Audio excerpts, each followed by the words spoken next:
Party کے show cause notice میں کہا گیا ہے کہ ضلعی انتظامیہ کے عہدیداروں نے پارٹی اہم مقامات پر عمل درآمد نہیں کیا اور متعلقہ پی ٹی آئی عہدیداروں کارکنوں کو جلسہ گاہ میں پہنچانے کی ان کی ذمہ داری تھی، جس میں پارٹی کارکنان جو ہیں وہ بڑے مطلب ناکام ہوئے ہیں اور اس کا جواب ان کو دینا پڑے گا۔ نوٹس میں تمام متعلقہ اراکین کو 3 دن کے اندر وضاحت پیش کرنے کی ہدایت جاری کرتے ہوئے تسلی بخش وضاحت نہ ملنے پر صورتحال تعزیبی کارروائی ہوگی۔ اندازہ کریں اب یہ نوبت آ گئی ہے کہ پی ٹی آئی کو اپنے لوگوں کو یہ کہنا پڑ رہا ہے، نوٹس دینا پڑ رہا ہے، گالیاں نکالنی پڑ رہی ہیں کہ جناب تسی اے بندے کیوں نہیں لے کے آ رہے۔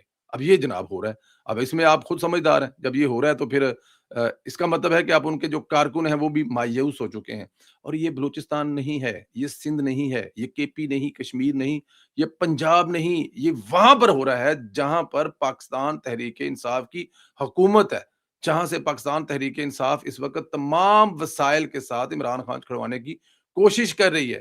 پچھلے 14-15 سال سے جس جگہ پہ ان لوگوں نے مال بنایا ہے، جہاں پہ وہ حکومت کر رہے ہیں، جی سرحد کی بات ہو رہی ہے، کے پی کے کی بات ہو رہی ہے، اس وقت کوہاٹ کا جلسہ جو ہے وہ ظاہر ہے کے پی کے میں ہے، وہاں پر وہ گراؤنڈ میں 5-7 ہزار بندہ نہیں لا سکے۔ ہاں الٹے سیدھے کپڑے پوا کر کچھ بابوں کو الٹی سیدھی کلا بازیاں لگوا کر وہ یہ ثابت کرنے کی کوشش کر رہے ہیں کہ لوگ عمران خان سے بڑی محبت کرتے ہیں۔ اب ایسے جنونی تو دنیا میں ہر جگہ موجود ہیں، لیکن کیا اس سے جلسہ کامیاب ہو گیا؟ کیا عمران خان کو جو چھڑوانے کی تحریک تھی وہ کامیاب ہوگی؟ میں بہت پہلے کہہ دیا تھا کہ سہیل افریدی جو ہے وہ گنڈا پور سے بھی بڑا گنڈا پور نکلے گا۔ اب دیکھیں سہیل افریدی جو ہے کون کون سی بڑھ کے مار کے آیا تھا، کیا کیا کہہ کے آیا تھا کہ میں عمران خان کے عشق میں مرنا چاہتا ہوں، مجھے اس بات کی کوئی پرواہ نہیں ہے میں وزیر اعلیٰ رہتا ہوں یا نہیں رہتا ہوں، میں وہ اسلام آباد پر حملہ کروں گا، وہ لشکر لے کے جاؤں گا، عمران خان کو جیل سے چھڑوا کر لے کے آؤں گا۔ جس طرح عمران خان آپ کو یاد ہے جس طرح عمران خان کا رنگ باز، اسی طرح سہیل افریدی رنگ باز۔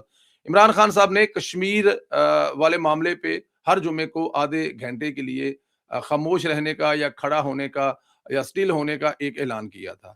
ایک جمعے والے دن وہ کچھ منٹ باہر آئے۔ آپ کو یاد ہوگا اس وقت کی فردوس شمیم فردوس صاحبہ تھی جو ان کے ہاتھ سے انہوں نے جھنڈا تھا کشمیر کا وہ پکڑنے سے انکار کر دیا تھا اور صرف ایک جمعے کو کیا تھا، اگلے جمعے سے آہستہ آہستہ آہستہ بھول گئے تھے کیڑا جمعہ تے کیڑا کشمیر تے کیڑا کھلونا تے کیڑا بائیکاٹ۔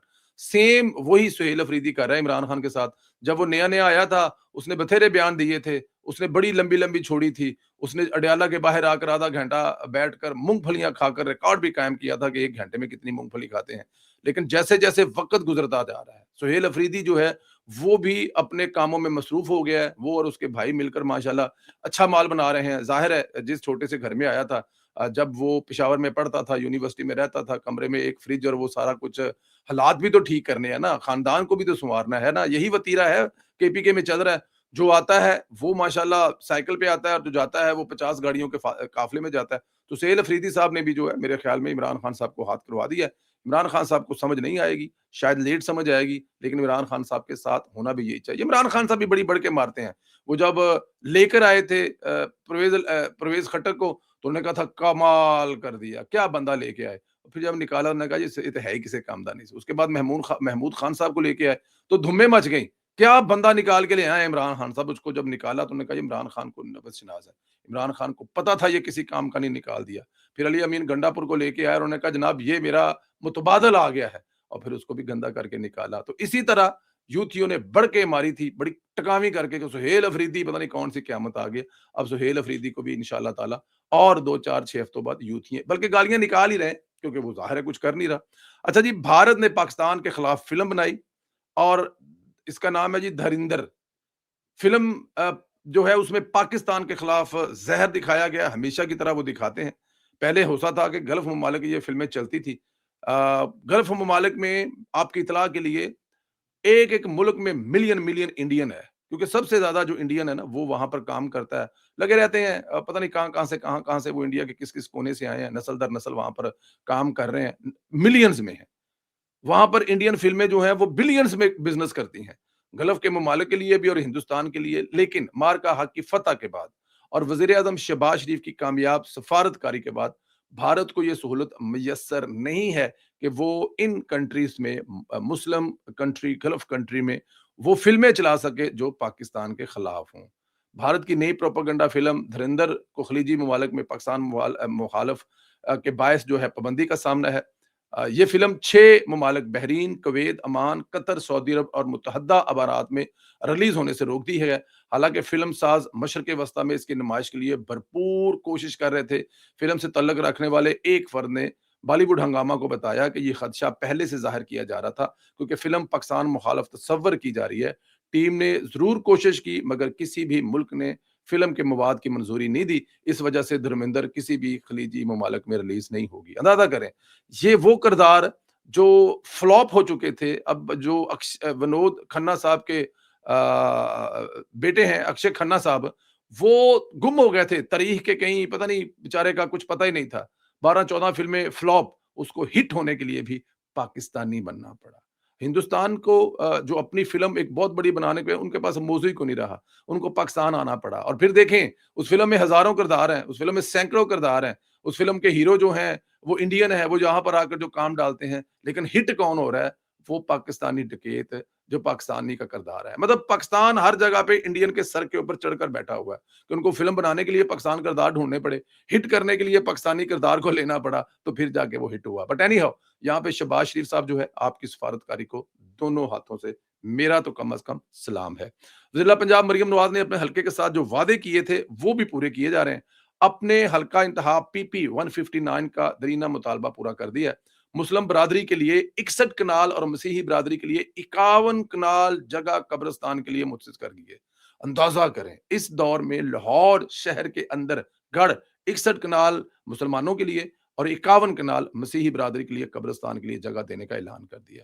وزیر پنجاب مریم نواز شریف کی ہدایت پر معاون خصوصی وزیر پنجاب دشان ملک نے مسلم اور مسیحی برادری کے نمائندوں کی جگہ ہمراہ جو ہے وہ جگہ کا وزٹ کیا۔ احکام کو قبرستان کی چادر چوار دیواری سمیت دیگر تعمیراتی کا جلد کام مکمل کرنے کی ہدایت کی۔ وزیر پنجاب مریم نواز کی ہدایت پر ہر معاون خصوصی وزیر پنجاب دشان ملک کا Nishtar colony P B 159 girls college degree کے لیے 60 کنال جگہ۔ اب اندازہ کریں کہ یہ نشتر کلونی میں جو بچیوں کے لیے ڈگری کالج ہے اس کے لیے 60 کنال جگہ جو ہے وہ بھی جو دورہ کیا اس کا، اور اعلیٰ حکام سے بریفنگ لی اور کالج کے تعمیراتی کام کو جلد شروع کرنے کی ہدایت بھی کی۔ کماہاں لودر روڈ عطا بخش روڈ کو ماڈل روڈ بنانے کا بھی اعلان کیا ہے اور اس کی تعمیر بھی شروع کروا دی ہے۔ اس کے علاوہ لاہور ڈیولپمنٹ پلان کے تحت ریکارڈ ترقیاتی کام ہو رہے ہیں جن میں گلیوں کا سیوریج، صاف پانی پینے کا اور گلیوں کی تعمیر بھی شامل ہے۔ ایل ڈی پی جو لاہور ڈیولپمنٹ پروگرام ہے نا وہ کمال کرے گا۔ آپ دیکھے گا کہ لاہور وہ جو پیرس کہتے ہیں نا کہ پیرس انشاءاللہ تعالیٰ، میں تو کہتا ہوں کہ لاہور جو ہے وہ یورپ بن رہا ہے۔ بہت سارے لوگوں کو تکلیف ہوتی ہے لیکن یہ جو ایل ڈی پی پروگرام ہے نا لاہور ڈیولپمنٹ پروگرام، آپ ذرا اس کے 2 سال گزرنے تو دیں، لاکھوں کی تعداد میں سڑکوں پر بلب لگ رہا ہے، کوئی گلی جو ہے وہ کچی نہیں رہے گی، کوئی گلی ٹوٹی پھوٹی نہیں ہوئے گی، پانی کا نظام سے لے کر ہر چیز، مطلب نیم اٹ، کچھ بھی کر لے، کہیں بھی چلے جائیں، لاہور والے کی گل تانوں نظر کدھرے نہیں آنی ہے۔ کون کر رہی ہے؟ نواز شریف کی بیٹی۔ ایک اور چیز آپ سے کہنا، میری نظروں سے ایک ویڈیو گزری، میرا دل جو ہے نا وہ جسے کہتے ہیں نا کہ اندروں میں اب کیا فیلنگ بتاؤں آپ کو اپنے اس وقت جب میں نے ویڈیو دیکھی۔ ایک بوڑھی عورت جس کی عمر کم از کم 80 سال ہوگی، 80 سال ہوگی، وہ جو مریم نواز نے یہ جو نجائز زمینوں پر قبضہ کے حوالے سے آرڈیننس پاس کیا ہے، اس کے تحت آپ اپنے ڈسٹرکٹ جائیں، اپنے ضلع میں جائیں اور وہاں پہ جو ڈپٹی کمشنر صاحب بیٹھے ہوئے ہیں ان کو درخواست دیں اور آپ کی وہ درخواست میں فوراً کام شروع کریں گے اور اس کی جانچ پڑتال کریں گے۔ ہر روز سینکڑوں کی تعداد میں درخواستوں کو دیکھا جا رہا ہے۔ تو وہ 80 سالہ خاتون جو ہیں وہ گئی ہیں ڈپٹی کمشنر کے ہاں اور انہوں نے جا کے درخواست دی ہے اور وہاں پر جو فیصلہ ہوا ہے کہ یہ جو زمین ہے اس بوڑھی خاتون کی ہے جس کی عمر 80 سال ہے اور وہ 50 سال سے وہ زمین واگزار کرانے کی کوشش کر رہی تھی۔ 50 سال سے، میاں محمد نواز شریف کی سیاست میں آنے سے پہلے کی بات کر رہا ہوں میں، بھٹو صاحب کے دور سے وہ کوشش کر رہی تھی لیکن وہ کبھی کامیاب نہیں ہوئی۔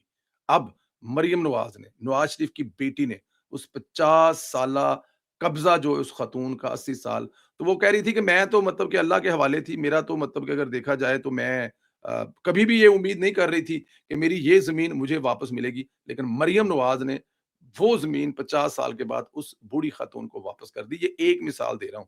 اب تک 5 سے 7 ہزار ایسے لوگ ہیں جو یہ کلیم کر رہے ہیں کہ ان کی زمینیں ہمیں واپس مل رہی ہیں. انہوں نے اپنی زمینوں پر ہل چلا لی ہے. یہ زیادہ زمینیں وہی ہیں. اب بدبخت لوگ ہیں کہ کسی کا بھائی فوت ہو گیا تو بیوہ جو بھابھی ہے اس کی زمین پر قبضہ کر لیا. اپنے جو یتیم بھتیجے اور بھانجیاں ہیں ان کی زمینوں پر قبضہ کر لیا. بہن کا حصہ نہیں دیا. بہن کے اولاد رل کے مر گئی. بہن کا ہسبینڈ مر گیا تو اس کی قبضہ زمین پہ کر لیا. یہ زیادہ تر کلچر ایسی چیزیں چل رہی ہیں نا. یہ جو پلاٹوں شاٹوں پہ قبضے تو ہوں گے. اصل بات یہ ہے کہ یہ جو دیہاتی علاقے ہیں وہاں پر جو قبضے تھے وہ چھڑوائے جا رہے ہیں. تو مریم نواز صاحبہ ہر پروگرام میں آپ کے اس پروگرام کو اپنے دل کی اتھاہ گہرائیوں سے اس لیے اس کا حصہ بناتا ہوں کہ آپ اتنی دعائیں لے رہی ہیں، اتنی دعائیں لے رہی ہیں کہ آپ کو اندازہ بھی نہیں ہے. آپ کے والد صاحب کو خدا کی ذات صحت کاملہ عطا فرمائے. آپ کی والدہ کا اگلا جہان آسان فرمائے اور آپ کو بہت لمبی چوڑی صحت والی زندگی دے کہ پاکستان اور پنجاب کے لوگوں کی آپ اسی طرح خدمت کرتے رہیں. بہت شکریہ دوستو. اپنا خیال رکھیں. اجازت دیں. انشاءاللہ اگلے ویلوگ میں پھر آپ سے ملاقات ہوگی. بہت شکریہ. خدا حافظ.